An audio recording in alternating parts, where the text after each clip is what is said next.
Merci, monsieur le vice-président. Je cède la parole à monsieur le vice-président Charles de la Verpillière. Ah voilà, pardon, excusez-moi. Donc Marianne Dubois.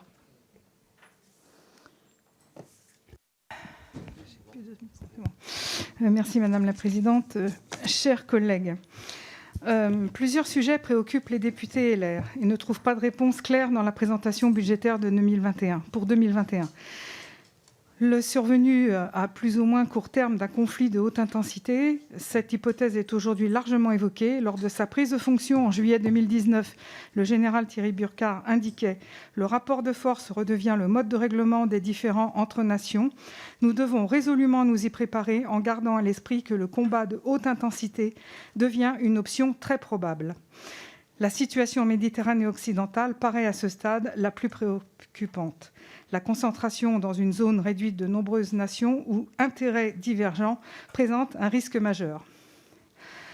Le respect de la trajectoire budgétaire aussi nous inquiète. Le respect de la trajectoire budgétaire dont on prend acte avec satisfaction n'est pas une fin en soi, d'autant que 2021 doit être l'année de mise en œuvre de la clause de revoyure de la LPM. Les hausses de crédits prévues par la loi de programmation militaire 2019-2025 sont nécessaires mais encore insuffisantes car elles n'autorisent pas la montée en puissance qui nous permettrait de faire face à un conflit classique de grande intensité, ni même à certaines situations dégradées, a estimé le général Lecointre. Aussi, l'effort devra-t-il être poursuivi après 2025, a-t-il prévenu. En effet, même avec la LPM 2019-2025, l'armée française demeurera en volume une armée de gestion de crise, pas une armée de temps de guerre, non plus sans doute une armée capable de faire face à ces crises complexes, simultanées, de types différents qui se multiplient. La question du format opérationnel face aux nouvelles menaces et des moyens nécessaires pour y répondre se pose donc de manière prégnante et ne doivent pas être mises sous le tapis. Nous estimons aussi que le rendez-vous avec le plan de relance est manqué. Le rapport Thierriot-Griveau a fait plusieurs propositions afin de permettre au secteur de participer au plan de relance. Aucune de ces propositions n'a été retenue. Les députés LR se félicitent de l'effort de sincérisation du financement des OPEX. Ils rappellent que le financement du surcoût des OPEX a été un véritable serpent de mer pendant des années au sein du budget de la Défense. Si la provision adoptée pour le budget 2021 doit permettre de couvrir une grande partie du financement des OPEX à venir, la situation du budget 2020, toujours en cours, qui avait prévu un financement d'1 milliard 100 millions doit d'ores et déjà nous interroger. Au 15 octobre, le chef d'état-major des armées, général Lecointre, a indiqué que pour la seule opération Barkhane, les surcoûts générés sont de 911 millions en raison d'une augmentation de 600 hommes avec la montée en puissance de la Task Force Takuba, soit une hausse de 10% avec plus de 30 millions consacrés, entre autres, à l'entretien des matériels. Il ne reste donc que 289 millions pour financer les autres OPEX et OPINT et finir les 2 derniers mois de Barkhane. Étant donné le niveau d'engagement des forces françaises, on peut très sérieusement douter que la provision 2020 suffise.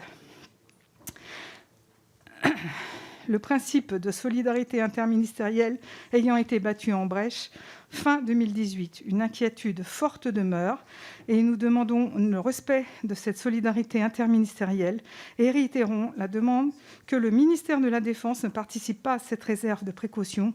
En vue de financer le surcoût OPEX, le ministère ne doit pas payer 2 fois.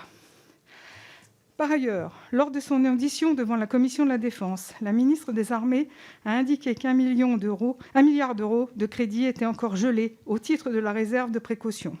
En 2019, 3,9 milliards d'euros de report de charges ont été constatés. La ministre ne dispose pas encore de chiffres pour 2020, sachant que la DGA a indiqué aux parlementaires lors de son audition le 15 octobre que le report de charges pour le programme 146 s'élevait à 2,4 milliards. Considérer que la LPM votée en 2018, soit 2 ans avant la crise sanitaire majeure que nous connaissons, et la contribution déterminante du ministère des Armées à la relance n'est pas à la hauteur des enjeux pour un secteur qui compte 4 000 entreprises et plus de 200 000 emplois non délocalisables et qui contribue chaque année qui contribuent chaque année de manière positive à notre balance commerciale.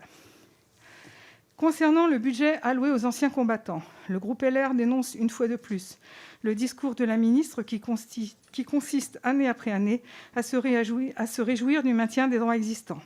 À la fin du quinquennat de 2022, le budget consacré aux anciens combattants passera sous la barre symbolique des 2 milliards.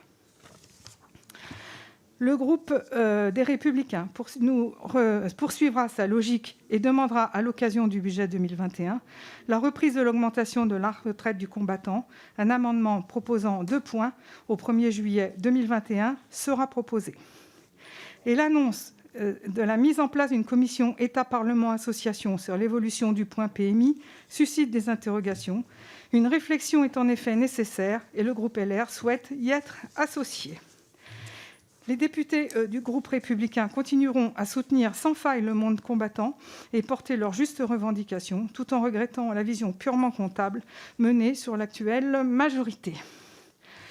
Nous rappelons que le budget est en constante baisse depuis 2017. Nous supposons la revalorisation en 2021 de 4 points de la retraite du combattant, comme cela avait été fait en 2017, année électorale. Donc il semble que dans ce contexte, les trajectoires budgétaires, certes conformes à la LPM, nous paraissent insuffisantes et en fonction des réponses que fera Madame la ministre dans l'hémicycle, nous nous abstenons. Merci, je vous remercie.